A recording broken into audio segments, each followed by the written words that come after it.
নমস্কার, কথাবার্তা টিভির পর্দায় আপনাদের সবাইকে স্বাগত। আমি পায়েল রয়েছি আপনাদের সঙ্গে। আজকের এই বিশেষ পর্বে প্রথমেই বলবো যে এই পর্বটা ভীষণ বিশেষ হতে চলেছে। তার কারণ আইনের জগতে নানান বিষয় আমাদের চোখের সামনে উঠে আসে। এমন অনেক ঘটনা আছে যে ঘটনা আমাদের কিছু কিছু ক্ষেত্রে ইন্সপায়ার করে। কিছু এমন ঘটনা রয়েছে যা হয়তো আমাদেরকে একটু হলেও নাড়িয়ে দিয়ে যায়।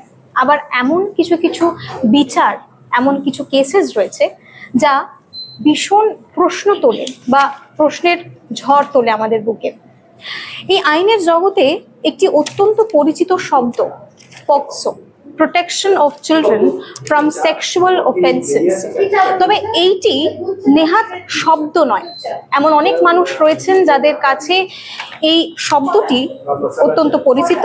কেউ হয়তো জানেন, কেউ জানেন না।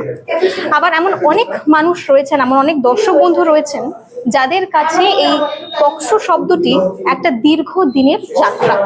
আজকে তেমনই একটি দীর্ঘ দিনের লড়াইকে কেন্দ্র করে আমার সঙ্গে আলোচনায় এমন একজন ব্যক্তি থাকবেন যে ব্যক্তি আপনাদের অনেকের কাছে পরিচিত, কিন্তু একটি কেস নিয়ে আমরা নির্দিষ্টভাবে আলোচনা করব এবং এই পক্সো বিষয়টা কি তার সম্পর্কে নানান জানা অজানা কথা জেনে নেব। আসুন আলাপ করি। আমার সঙ্গে রয়েছেন advocate Sudeshna Dasgupta. Welcome ma'am. নমস্কার। শুরুতেই যেটা বললাম যে পক্সো শব্দটা অনেকের কাছে ভীষণ অপরিচিত একটি বিষয় এবং আমরা আজকে যে কেসটি নিয়ে আলোচনা করব 2016 সালে একজন অভিযুক্ত তিনি ছাড়া পান 2025 সালের 21 অর্থাৎ 21 নভেম্বর। আমরা কেসে যাব, সে বিষয়ে বিস্তারিত আলোচনা করব, কিন্তু এই পক্সো বিষয়টা কি এটা দিয়ে যদি একটু আলোচনা শুরু করা যায়। আচ্ছা, এই পক্সো বিষয়টা হলো বাচ্চা ছোট ছোট ছেলে মেয়েদের বাঁচানোর জন্য এই আইনটা আলাদা করে চালু হয়। এবার বলতে পারি বাচ্চা বলতে এখানে কিন্তু শুধুমাত্র মেয়ে না, ছেলেরাও এই আওতায় আসে। পক্সো সেকশনের আন্ডারে ছেলেরাও আসে, শুধুমাত্র মেয়ে না। মেয়ে যেমন 18 বছরের নিচে যে কোনো মেয়ে, 18 বছরের নিচে যে কোনো ছেলে, উভয়ের উপরে কিন্তু পক্সো আইন লাগু হয়। উভয়, একমাত্র এমন ব্যাপার না যে শুধুমাত্র মেয়েদের উপর কোনো সেক্সুয়ালি সে মেয়েটা, বাচ্চা মেয়েটা অ্যাবিউজ হলো সে মামলা করলো। কোনো ছেলে এরকম অনেক ছেলেও আছে যারা বাচ্চা ছেলে যাদের উপর টর্চারটা করা হয়, ছেলেও আছে, ছেলেদের উপরও এরকম টর্চার করা হয় সেক্সুয়ালি বলুন, বিভিন্ন ভাবে বলুন। সেই তার জন্যই স্পেসিফিক্যালি এই আইনটা চালু, পক্সো আইন, যার আদালতটা আলাদা। এই আদালত হলো স্পেশাল আদালতে পক্সো কোর্টের বিচারগুলো হয়। পক্সো কেসে যারা পাবলিক প্রসিকিউটর তারাও আলাদা থাকে, সম্পূর্ণ আলাদাভাবে ট্রায়ালটা হয়। সেখানে ছোট ছোট বাচ্চারা যখন এভিডেন্স দিতে আসে আলাদাভাবে ট্রিট করা হয়। তাদের খুব বাচ্চা তো তারা তো অতটা অ্যাডাল্ট মানুষের মধ্যে উইটনেস বক্সে দাঁড়িয়ে তো তারা বলার মতো তাদের পরিস্থিতি হয় না। তাদের আলাদা রুমে বসিয়ে তাদেরকে ভালোভাবে আলাদাভাবে ট্রিট করে কেসগুলো করা হয়। হ্যাঁ, আমাদের আলিপুর কোর্টের অনেক পক্সো কেস হয়েছে। যা আপনারা যে বিষয়টা, যে কেসের ব্যাপারটা বললেন, সেটাও একটা পক্সো মামলা, যেটা 16 সাল থেকে আমার আসামি কাস্টডিতে ছিল। একজন আসামি কাস্টডিতে ছিল, বাকি আসামিরা বেল পেয়ে যায়। 5 জন আসামি ছিল, একজনের জামিন হয় না। কিন্তু এখন অনেক এরকম হয়েছে যে অনেক রকমের খারাপ ভাবে মামলাগুলো দায়ের করা হচ্ছে, মিসইউজও হচ্ছে, প্রচুর মিসইউজ হচ্ছে। এই যে পক্সো বিষয়টি অনেকেই যারা জানেন না, বা যেহেতু অনেকের কাছে এটা একটা ভয়ের কারণ, আমি একটু কেসে যাওয়ার আগে বা বিস্তারিত কেস সম্পর্কে জানার আগে একটু জেনে নেবো যে ধরুন পক্সো কেস যখন কোনো অভিযুক্তের এগেনস্টে দায়ের করা হলো বা কারোর এগেনস্টে দায়ের করা হলো, তখন সেখানে প্রশাসন এবং পুলিশের কি কি গাইডলাইন্স বা কোনো বাধ্যবাধকতা কি কি রয়েছে যে সম্পর্কে সকলের সচেতন থাকা উচিত? হ্যাঁ, যখনই ধরুন কোনো একটা ঘটনা ঘটলো, এরকম কোনো বাচ্চা মেয়ে বা বাচ্চা ছেলের উপর এরকম কোনো রকম সেক্সুয়াল অ্যাবিউজ বলুন, শুধুমাত্র সেক্সুয়াল অ্যাবিউজও না, বাচ্চাদের গায়ে যদি টাচও করে, খারাপভাবে যদি টাচও করে, খারাপ যদি তাদেরকে অশ্লীল ফটোও দেখানো হয়, খারাপ যদি কথা দুটো গালিগালাজও করা হয়, সেটাও কিন্তু পক্সো অ্যাক্টের আওতায় আসবে। শুধু বাচ্চা মেয়ে না, বাচ্চা ছেলেও। তখন তাদের বাবা মারা কমপ্লেন করবে। যেহেতু সে মাইনর, নিজে তো একা সবটা পারবে না, তার বাবা মা যে কেউ লিগ্যাল গার্জিয়ান আছে, থানাতে, পুলিশ স্টেশনে কমপ্লেন করবে। সাথে সাথে পুলিশের উচিত, এক্সপার ল অনুযায়ী পুলিশের উচিত তৎপর হয়ে কাজগুলো করা। যদিও ভাই পশ্চিমবঙ্গে প্রচুর কেসের চাপে সেটা পসিবল হয় না। যাই হোক, এটা গাইডলাইন আছে। যখনই একটা পক্সো অ্যাক্টের আন্ডার একটা এফআইআর পাবে, পুলিশকে তৎপর হয়ে ব্যাপারটাকে ইনভেস্টিগেশনের জন্য যেতে হবে, ইনভেস্টিগেট করতে হবে, ঘটনাস্থলে যেতে হবে, বাচ্চাগুলোকে তাদেরকে ভালোভাবে ট্রিট করতে হবে। তাদের জন্য আলাদা সাইকিয়াট্রিস্ট আছে বাচ্চাদের জন্য, যাদের আলাদাভাবে বাচ্চাদের ট্রিট করা হয়। হ্যাঁ, তাদের কি হয়েছিল, তাদের সাথে সত্যি যদি কিছু হয়ে থাকে যেটা কি হয়েছিল সেগুলো জানতে হবে পুলিশকে, আলাদাভাবে পুলিশকে সাপোর্টটা দিতে হবে। শুধুমাত্র লিগালি আমি ধরে নিলাম বা তাকে মানে অন্যান্য কেসের মতো ট্রিট করলে হবে না, তাকে আলাদাভাবে সাপোর্ট দিয়ে বাচ্চাগুলোকে শুনতে হবে কি হয়েছে, তাদের বাবা মা থেকে শুনতে হবে কি ঘটনা ঘটেছে, তারপরে এফআইআর লজ করতে হবে, এফআইআর তো কোর্টে পাঠাতে হবে। তারপর এটা পক্সো আলাদা কোর্ট আছে, সেখানে বিচার্য বিষয়। পক্সো কোর্টে আসামিকে প্রডিউস পক্সো কোর্টেই হবে, পক্সো কোর্টেই এই মামলা এটা চলবে। পক্সো কোর্টের যে কেসগুলো হয় সেটা আলাদা স্পেশাল কোর্টেই, পক্সো আইনের আন্ডারে স্পেশাল কোর্টেই হয়। সেই আসামিগুলোকে আর সচরাচর চিফ জুডিশিয়াল ম্যাজিস্ট্রেটের আদালতে বা ICJM এর আদালতে তোলা হয় না, ওটা ডাইরেক্ট স্পেশাল কোর্টেই হয়। যদি কোনো সময় ভ্যাকেশন থাকে, ধরুন পুজো ছুটি আছে, কোনো ভ্যাকেশন আছে, তখন যদি এরকম কোনো ঘটনা ঘটে, সেই সময় কোর্ট বন্ধ থাকলে তখন তাকে ACJM বা CJM এ তোলা হবে, কিন্তু সেই জজ পরবর্তীকালে সেই মামলাটা পক্সো কোর্টেই ট্রান্সফার করবে। কারণ পক্সো আইনের জন্য পক্সো কোর্টটা আলাদা করে ট্রায়াল করার জন্যই গভর্নমেন্ট এই কোর্টটাকে চালু করেছে। কৃষ্ণাদি, এই কেসে আমরা শুরুতে তো জেনে নিলাম পক্সোর বিষয়টা এবং আরো বিস্তারিত জানবো কথা প্রসঙ্গে, যেহেতু একটা কেসকে কেন্দ্র করে আমরা আলোচনা করছি। এই কেসটা নিয়ে এবার আলোচনা শুরু করা যাক। যে এই কেসে যেমনটা তুমি বললে যে বহু একের বেশি আসামি ছিলেন, কোথা থেকে ছিলেন তারা কোথাকার বাসিন্দা?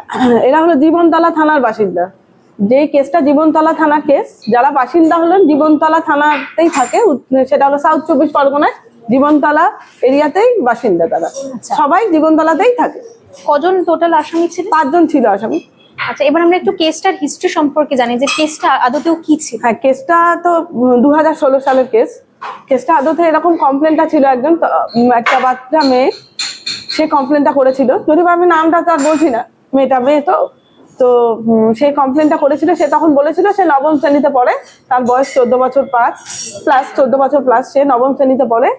তাকে একটা ছেলে, মানে আসামি আমার কেসের আর কি, জোর করে তাকে নিয়ে গিয়ে তার সঙ্গে জোর করে তার ইচ্ছার বিরুদ্ধে তাকে হেনস্থা করে, রেপ করে। সে তো 14 বছরের মেয়ে। যাই হোক, এই নিয়ে কেসটা হয়, মামলাটা রুজু হয়। মামলা হওয়ার পর সচরাচর পুলিশ তখন অ্যারেস্ট করে, কেস হয়।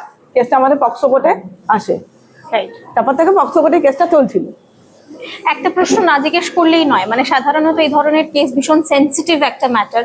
সেক্ষেত্রে যখন এই কেসটা তোমার কাছে আসে, তখন কোন দিকটা তোমাকে বেশি তোমার ইন্টারেস্টিং মনে হয়েছিল? কারণ আমি এর আগেও তোমাকে বলেছি যে অভিযোগ করাটা খুব সহজ, কিন্তু একজনের সামনে যে মানুষটি রয়েছে তার দিকটা শুনে তার দিকটা ডিফেন্ড করা, সেটা খুব শক্ত এবং কঠিন একটা কাজ। সুতরাং তোমার পার্সপেক্টিভটা, মানে ডিফেন্সের পার্সপেক্টিভটা যদি আমরা শুনি। এই কেসে এক একটা কেসের ক্ষেত্র এক এক রকম হয়। এই কেসের ক্ষেত্রটা ছিল, প্রথম থেকেই আমার ক্লায়েন্ট যখন আমার কাছে আসে তখন প্রথম থেকেই বলেছিল যে তারা কিছু করেনি। এটাই হলো আমার কেসের ডিফেন্স। প্রত্যেকটা লয়ারই সেটা হওয়া উচিত। আমি মনে করি যে ক্লায়েন্ট যত বলেই ক্রাইম করে আসুক না আসুক, কোর্ট যতক্ষণ না তাকে সাজা দেবে সে কিন্তু আসামি নয়। এটা প্রত্যেকটা লয়ারের মনে থাকা উচিত। আমি এই কেস করবো না, আমি এই কেস করবো না, এটা করাটা লয়ারদের জন্য নয়। যখনই তোমার কাছে কোনো ক্লায়েন্ট তোমার কাছে আসবে, সে তোমার কাছে নির্দোষ, সেই হিসেবেই তোমাকে মামলাটা করতে হবে। তা আমার ক্লায়েন্টও তাই প্রথমে এই কেসে তাই বলেছিল যে আমরা কিছু করিনি ম্যাডাম, আমরা কিছু করিনি। মানে সেটাই ছিল আমার ডিফেন্স, আমরা কিছু করিনি। অসাধারণ। মানে এই যে কথাগুলো আমরা সাধারণত ফিল্মের ক্ষেত্রে ভীষণ ড্রামাটিক্যালি শুনি, কিন্তু সেটা যে বাস্তবে সম্ভব হয়, বাস্তবেও এমন মানুষ রয়েছে যারা ওই সামাজিক দিকটা মাথায় রাখে এবং সেটাকে রিপ্রেজেন্ট করে, এটা কিন্তু ভীষণ বড় একটা পাওনা আমাদের সমাজের জন্য। হ্যাঁ, সমাজে তো একইষ্টের জন্য তো তাদের আইনটা তো দেখুন, আইন সকলের ক্ষেত্রে সমান। আমি যদি ভিকটিম হই, যেটুকু আমি আইনটা আশা করব, আইনটা কিন্তু আসামিও ততটাই আশা করবে। আইনের লড়াইটা আলাদা। এবার কোর্টে বিচার হয়ে যেরকম হবে, কোর্ট যদি মনে করে সে দোষী তো দোষী, কোর্ট যদি মনে করে যে দোষী না তো দোষী না। এই ক্ষেত্রে আরো একটা বিষয়, মানে বেল এবং নন বেলেবল যে বিষয়টা, মানে প্রসঙ্গটা চলে আসে যে আমি যদি বাই চান্স আমার কোনো রকম সমস্যা হয়, আমি কোর্টে গেলাম এবং তারপর উইদিন 24 আওয়ার্স আমাকে রিপ্রেজেন্ট করা হলো কোর্টে, তারপর বেল পাওয়া এবং না পাওয়ার বিষয়টা, এই ক্ষেত্রে সেটা কতটা সম্ভব হয়েছিল, বা কেন, যদি সম্ভব না হয়ে থাকে কেন হয়নি? এই কেসে একেবারেই সম্ভব হয়নি।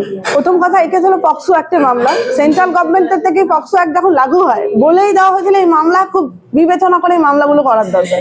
এই মামলা সচরাচর জামিন হয় না, সচরাচর হয় না তা না, হয় অনেক কেসেই হয়, আবার অনেক কেসে হয় না। আমার এই কেসটা হয়েছিল না, আমার এই কেসে বাকি একজন মহিলা আসামি ছিল, সে বেল পেয়ে গেছিল, মহিলা বলে তার বেলটা হয়ে গেছিল, কিন্তু বাকি জন আমার কেসে পরবর্তীকালে ট্রায়াল করার পর জামিনটা পেল। ইভেন আমার আরেকজন আসামি করোনার টাইমে জামিনটা পেল, কিন্তু যে যে মূল যে অভিযুক্ত সে জামিনটা পায়নি, সে জামিনটা পায়নি, তার টোটালি কাস্টডি ট্রায়াল হয়েছে। কিন্তু আফটার এভিডেন্স দেখা গেছে যে তার যে কথাগুলো তার সম্বন্ধে বলা হয়েছিল কেসে, এফআইআর এ যা কথা ছিল, পরবর্তীকালে কোর্ট সেগুলোকে বিচার বিবেচনা করে দেখেছে সেগুলো ঠিক না। কেস হয়েছে, ট্রায়াল হয়েছে, আমাদের সাক্ষী হয়েছে, তার জেরা হয়েছে, সবকিছু হওয়ার পর কোর্ট এটা বিবেচনা করেছে যে অভিযোগগুলো আনা হয়েছিল সেগুলো হয়তো ঠিক না, সেই বেসিসেই কেসটাকে খালাস দেওয়া হয়। ট্রায়াল এই শব্দটা অনেকের কাছে না ভীষণ ভয়ের, তার কারণ এমন অনেক ক্ষেত্রে যারা এই ধরনের পরিস্থিতির সম্মুখীন হন তাদের মধ্যে ওই ট্রমাটা থেকে যায়।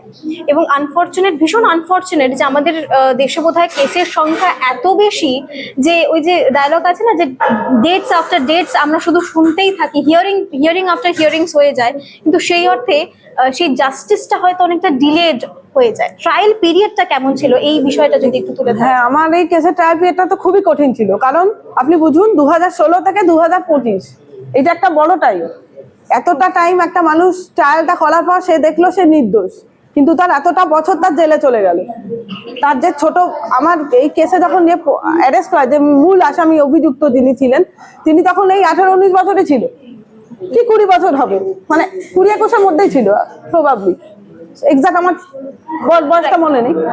তো তাহলে কি দেখা যাচ্ছে যে 16 সাল থেকে যে পুরোটাই সে 16, 17, 18, 19, 20, 21, 22, 23, 24, 25 এত বছর তার যে ইয়াং লাইফটা, তার যে তখন কিছু কাজ করার কথা, কি পড়াশোনা করার কথা, সেই লাইফটা কি দেখা গেল, তার জেলে চলে গেল, পুরোপুরি তার লাইফটা স্পয়েল হয়ে গেল।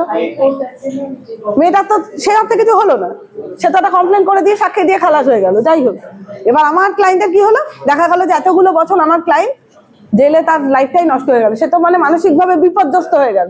এতগুলো বছর একটা মানুষ জেলে, তারপর দেখা গেল যে তার অভিযোগ যেগুলো, সেগুলোকে প্রসিকিউশন প্রমাণ করতে পারেনি, বা এভিডেন্সে তার যে অভিযোগগুলো যেগুলো ছিল সেগুলো আসেনি। তাহলে কি হলো, তার মানে আমার অভিযোগকে আমি অভিযুক্ত নই। তাহলে আমার যে এত বছরের জেল, এত বছরের যে মেন্টাল ট্রমা, ফিজিক্যাল ট্রমা, একটা জেলে থাকলে মানুষের যা ট্রমা, সেটা তো হলোই। আর এরা খুবই গরিব মানুষ ছিল বলে হাইকোর্ট যাওয়ার ক্ষমতা বা এদের ছিল না, সত্যি কথা বলছি, এরা খুবই গরিব ক্লায়েন্ট ছিল। আমিও সেভাবে এদেরকে মানে ভালোবাসার টানে অনেকটা মামলাটা করেছি, শুধুমাত্র পয়সার জন্য না। তার মধ্যে একটা সফট কর্নার আমার ছিল, যার জন্য আমি মামলাটা সেভাবেই লড়েছি। কিন্তু সময়টা তো গেছে, সময়টা আমাকে কে দেবে? তাদের যে এই সময় যে তাদের ট্রমাটা গেছে, সেই ছেলেটার একটা ইয়াং লাইফ, যার পড়াশোনা করা বা চাকরি করার টাইম, সেটাই তো তার চলে গেল। এখন সে বেরিয়ে সে কি করবে? সে বেরোলো, এখন সে বেরোলো, খালাস হলো, সে বেরোলো, এবার তো তার নতুন করে একটা জীবন শুরু করতে সমস্যা, দেখালো মানুষের সমস্যা, সামাজিক ভাবে একটা স্ট্যাম্প করি। এইগুলো মিসইউজের ফলে এগুলো যে হচ্ছে, জাস্ট এটাই হলো খারাপ। এরকম অনেক কেসে মিসইউজ হচ্ছে, পরবর্তীকালে দেখা যাচ্ছে যে সে কিছু করেনি, কিন্তু তার এতটা জীবন তার জেলে চলে গেল। হয়তো সে টাকার জন্য হাইকোর্ট করতে পারলো না, কি সুপ্রিম কোর্ট করতে পারলো না, এখানে ট্রায়ালের জন্য তাকে বসে থাকতে হলো। তো এক্ষেত্রে এরকম যাদের সমস্যা হবে তাদের প্রত্যেকেরই লাইফ স্পয়েল। দিদি, রিসেন্টলি আমরা যেহেতু পক্সোর বিষয়টা নিয়ে কথা বলছি, সেক্ষেত্রে রিসেন্টলি এই POCSO cases, number of cases কতটা ইনক্রিজ করেছে, ডিক্রিজ করেছে, এই বিষয়টার উপর একটু হাইলাইট যদি করা যায়। খুবই ইনক্রিজ করেছে, ডিক্রিজ তো না, বরং সমস্ত এই শুধুমাত্র পক্সোর এই মামলাগুলো খুবই ইনক্রিজ করেছে। এখন তো ঘরে ঘরে এখন এই মামলা হয়, প্রচুর হয়, এবং সবটা যে সঠিক তা না, অনেক মিসইউজও হচ্ছে, কিন্তু এই মামলা বাড়ছে।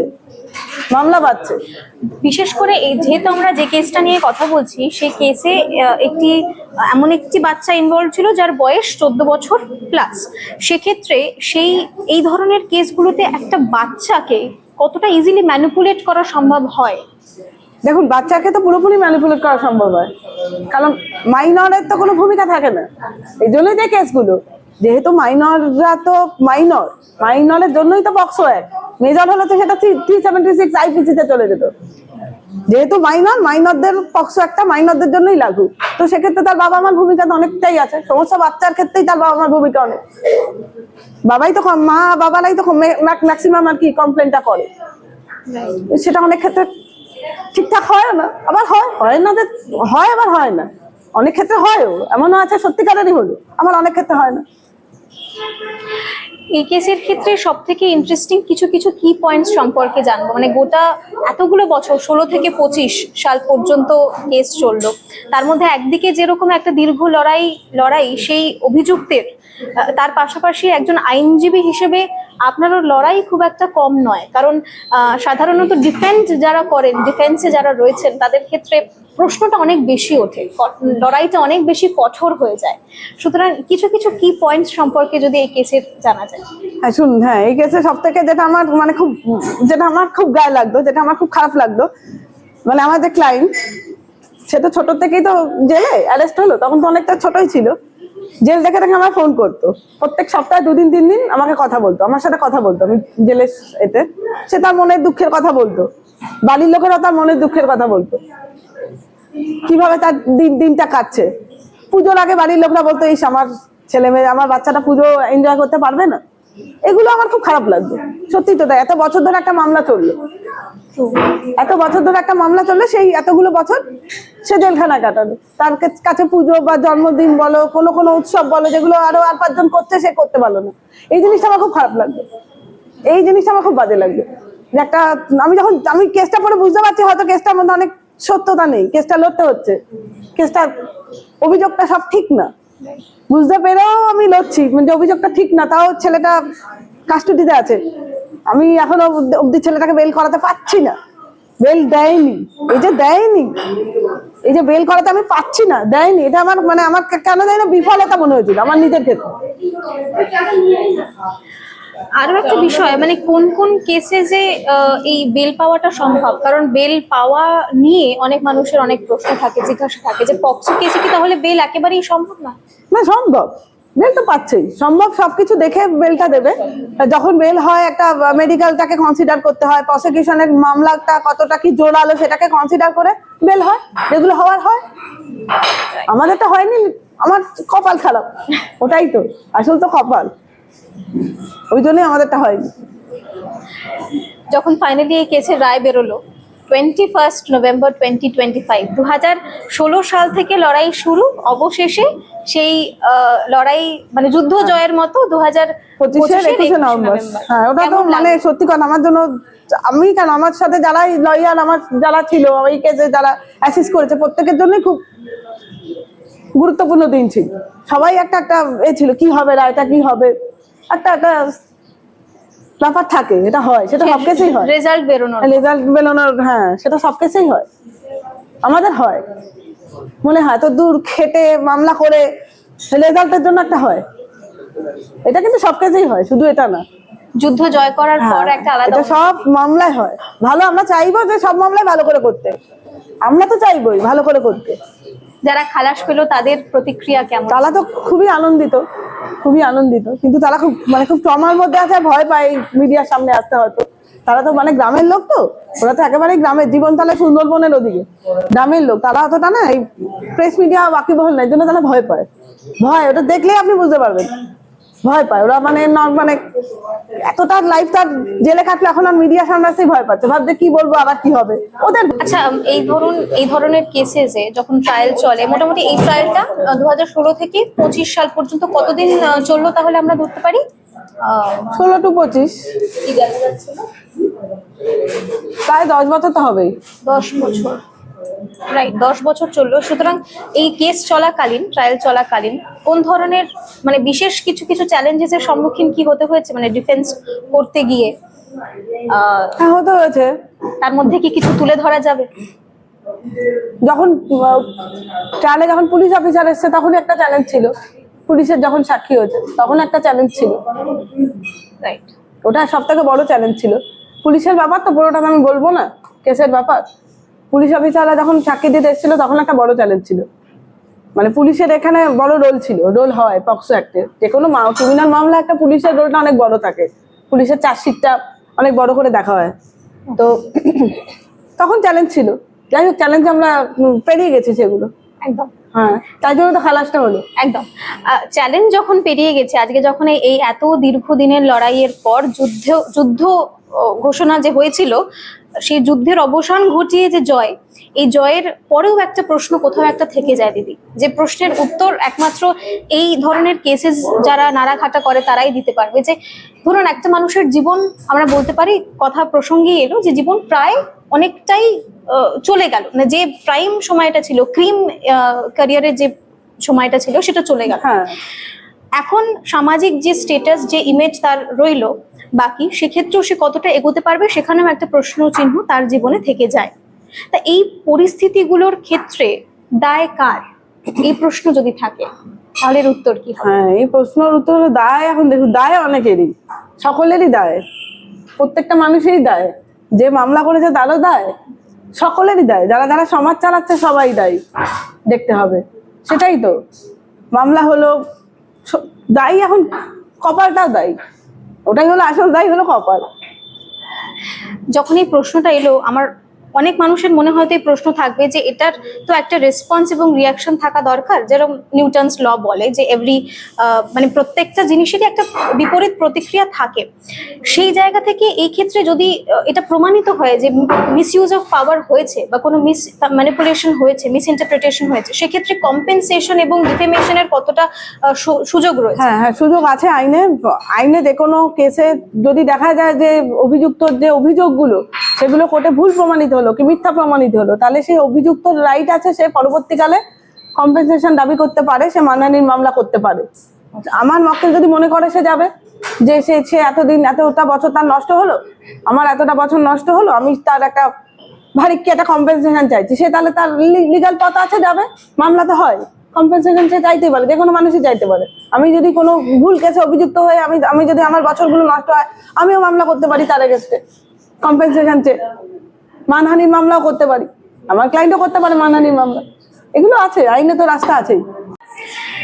দিদি, এই আলোচনার প্রায় শেষ প্রান্তে দাঁড়িয়ে রয়েছি, এবং একটা জিনিস শুরু থেকে এখনো পর্যন্ত যে বিষয়টা বারবার সামনে উঠে আসছে, যে পক্সো কেস শুধুমাত্র মহিলা বা একটি মেয়ের জন্য নয়, এক্ষেত্রে একটি ছেলেও বা একটি পুরুষও, বাচ্চা, হ্যাঁ বাচ্চাদের ক্ষেত্রে সমানভাবে ইকুয়াল রাইটস পেতে পারে এবং সেও ইকুয়ালি রিপ্রেজেন্টেড হতে পারে।